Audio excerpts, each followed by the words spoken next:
ఎంత మంచి ఎగ్జాంపుల్స్ అంటే నాకు అనిపిస్తుంది. Auto driver doctor national top నుంచి ఆడి ముందు చెప్పారు కదా, సిఏ చార్టెడ్ అకౌంటెంట్ ఒక రంగం ఒక్కొక్క ఎగ్జాంపుల్ మీకు చార్టెడ్ అకౌంటెంట్ వేసింది. ఈమె తండ్రి చెన్నై నుంచి పెరిగినాడు జయరామని, చెన్నై నుంచి బాంబే షిఫ్ట్ అయ్యాడు. బాంబేలో మురికివాడలో ఒకే ఉంటుంది, బాంబేలో మీరు ఒకే మురికివాడలో వాళ్ళ అదే బెడ్రూము అదే అన్ని బాత్రూమ్ చక్కగా ఉండదు. అటువంటి మురికివాడలో వాళ్ళు ఇద్దరు ఉంటారు. ఈమె చెల్లెలు తమ్ముడు తల్లి తండ్రి 5 ఉంటుంది. ఆమె కష్టపడ్డది. వాటి టైంలో ట్యూషన్ చెప్తుంది. చూడండి, చదువుకుంటప్పుడు అమ్మాయి ట్యూషన్ చెప్పి డబ్బులు సంపాదిస్తుంది, ఆ తమ్ముడు సంపాదిస్తుంది కష్టపడి. ఈ అమ్మాయి హార్డ్ వర్క్ చేసింది, పుస్తకాలు లేకుండా అయినా కానీ కష్టపడిన తర్వాత సిఏ ఎగ్జామ్ అయిపోయింది. సిఏ ఎగ్జామ్ కాగానే మరి సిఏ అంటే రాయడమే చాలా కష్టం. సిఏ అంటే చెప్తున్నా చాలా కష్టమైంది సిఏ. అటువంటి CA all India level topper అయిపోయింది. అమ్మాయి టాపర్ కానీ పేపర్లో టీవీలో పేపర్లో వచ్చేసింది. ఒకనాడు పొద్దున్నే ఆ మురికి వాళ్ళకు కెమెరా వాళ్ళకు మరి చాలా సందర్భం వెళ్ళిపోయినాడు. ఓంక గర్క క్రమచారం ఓంక గర్క ఆయన అడుగు పెట్టి అంతగారు ఇదేంటి ఏమైంది అని భయపడి ఒకసారి ఎందుకు వస్తున్నాడు పోయేది. నేను అమ్మాయి తప్పించిన అనుకున్నాను. లేకపోయేవారు కదా అమ్మాయి తల్లి తండ్రి కూర్చున్నారు. ఆమె ఇంటర్వ్యూ తీసుకున్నాను కదా, ఆమె ఇంటర్వ్యూ తీసుకున్న అమ్మాయి చెప్తామేంది, నేను చాలా కష్టపడ్డాను. మా తండ్రి ఈ రకంగా ఆటో డ్రైవరు, వాళ్ళు పిల్లలు తిన్నాక తల్లి తినేది, టీవీనే లేదు, అంత త్యాగం చేసి తల్లిని త్యాగం చేసి ఈ అమ్మాయి చదువుకుంది. మా అమ్మాయి తల్లిని కష్టపడ్డారు, చదివించారు. నేను కూడా కష్టపడి చదువుకున్నాను. నేను టాపర్ అయిపోయినా. మా తల్లికి ధన్యవాదాలు. టీవీ నడుస్తున్నారు ఇక్కడ గమ్మత్ చూడండి. అప్పుడేమేమి కుడతారు వాళ్ళు ఒక క్వశ్చన్ అడుగుతారు. అమ్మాయి అక్క నువ్వేమన్నా నువ్వేం చదవచ్చు, ఇప్పుడు సీఏ టాపర్ అయినావు కదా, ఉద్యోగం తప్పే ఆమె ఫోన్లు మా కంపెనీలో చేయకండి, 3 లక్షల జీతం 4 లక్షల జీతం ఫోన్ మీద ఫోన్లు చూడండి.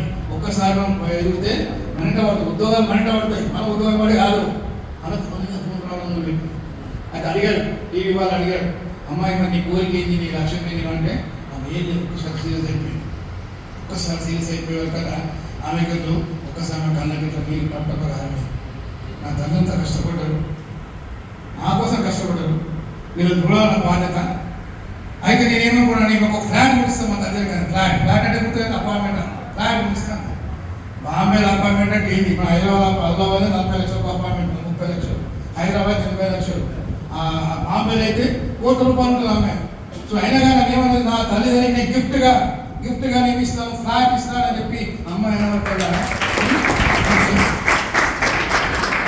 చూడండి, ఆ టైంలో కదా ఆ ఇంటర్వ్యూని ముఖ్యమంత్రి మహారాష్ట్ర ముఖ్యమంత్రి ఎస్బి చవాన్ నుండి చూసారు కదా. ఒకసారి చెప్పాడు, ఒక అమ్మాయి ఒక తపన గుండెలో ఇది తన కోసం ఎంత కష్టపడి నేను నా ఫ్లాట్ కావాలని అన్నారు.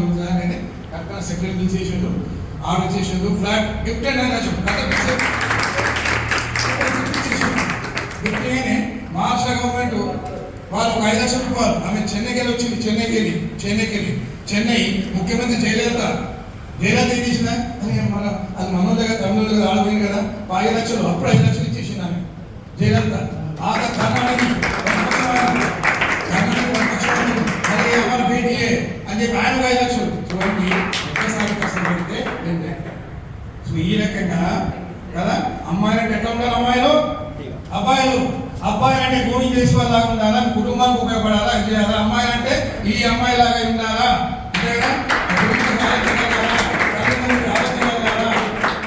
సపోర్ట్గా ఉండాలా.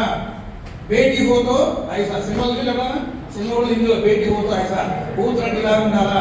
అంతే తప్ప కాలేజీ కొట్టి అద్దె కొట్టేసి చేసినట్టు కాదు, అటు చూడడం కాదు. జీవితంలో ఇది కాదు ముఖ్యం, జీవితంలో సీరియస్గా ఉండాలా. కాబట్టి ఇది గుర్తుపెట్టుకోండి. ఈ రకమైన ఎగ్జాంపుల్స్ మీకు అబ్బాయి అని చెప్తున్నాను, ఇంత మంచి ఉదాహరణలు దొరుకుతున్నాయి. నేను చివరికి చెప్పేది ఏంటంటే, you can become anything. Swami గారు కొట్టేదారి పుస్తకాలు you are the creator of your own destiny.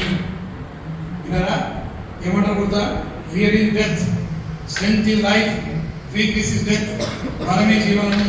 మంచిగా ఉండండి, మంచి ఆహారం తినండి, చక్కగా ఉండండి, చక్కగా ఆలోచించండి, మంచి దోస్తులు పెట్టుకోండి. యూట్యూబ్ సినిమా సెల్ ఫోన్ పట్టుకుని ఏంటో చూడకండి. ఇప్పుడు అందరికి సెల్ ఫోన్ అయిపోయినాయి, నాకే ఇచ్చినది పట్టుకోవచ్చు. ఆ సెల్ ఫోన్ ఫోన్ కాదు, సెల్ ఫోన్ పట్టుకుని ఏమంటే చూస్తే పోతాం కదా, గంగే కాదు. ఆ సెల్ ఫోన్ చాలా మిస్లీడింగ్ ఉంటుంది, సెల్ ఫోన్ మంచి ఉంటుంది, చెడు ఉంటుంది. సెల్ ఫోన్ జాగ్రత్తగా, సెల్ ఫోన్ దూరం పెట్టండి. సెల్ ఫోన్ లేకుండా ఏమి కాదు, పక్క పడేయండి. ఇంటికి పోయి అమ్మ నాకు సెల్ ఫోన్ కొనిస్తా, పోయి 10,000 రూపాయలు ఎప్పుడు ఇస్తావు, నా బర్త్డే వచ్చింది, మా కూలి పని చేసామే బర్త్డే ఏం కొనిస్తుంది చెప్పండి. మీ తండ్రి టీచరు పైసలు ఉన్నాయి, నాకు 20,000 సెల్ ఫోన్ కావాలి, కొనిస్తారా, అది లాభం లేదు. ఆ సెల్ ఫోన్ గురించి అబ్బాయిలకు నిండవడకండి. నాకు మోటార్ సైకిల్ కావాలా, నాకు సెల్ ఫోన్ కావాలా, అవింత చెడిపోతాం. త్యాగం చేయండి, హాయిగా ఉండండి, కష్టపడి ఒక 5 ఏళ్ళు కష్టపడితే మీరంతా కూడా రేపు మంచిగా తయారవుతారు. ఇలా ఈ రకంగా మీ అందరికీ చక్కగా కరెక్ట్ గంట అయిపోయింది, 45-50 నిమిషాలు అయిపోయింది. తీసుకున్నాను వాచ్ పెట్టాను మీకోసమే, అందుకే మీకోసం వాచ్ పెట్టాను. అందుకని మీ టైం తీసుకోవడానికి నాకు ఇష్టం ఎక్కువగా. ఇంకా చక్కని కార్యక్రమం మనం తీసుకున్నాం, మాట్లాడాను.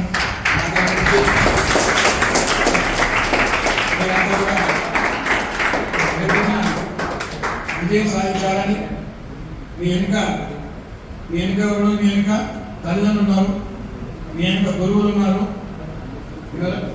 కాబట్టి అందరూ ఉన్నారు మీ వెనుక. ఎప్పటికీ అందరూ పడకండి. ఫెయిల్ అయినా పర్వాలేదు, చెప్పే విషయం గుర్తుపెట్టుకోండి. ఎగ్జామ్ ఫెయిల్ అయినా పర్వాలేదు, పాస్ అయినా పర్వాలేదు, ఫెయిల్ అయినా పర్వాలేదు. అయ్యో సార్ కాస్త రాకుండా ఏం కాదు, కష్టపడతాం. పాస్ అయితే ఫెయిల్ అయితే పిల్లగా చేసుకోవద్దు. జీవితాన్ని ఎదుర్కోవాలా, కష్టపడాలా, విన్నారా, ఎన్ని కష్టాలు కావాలా. కాబట్టి ఇవన్నీ చెప్తూ మీకు నేను సెలవు తీసుకుంటాను.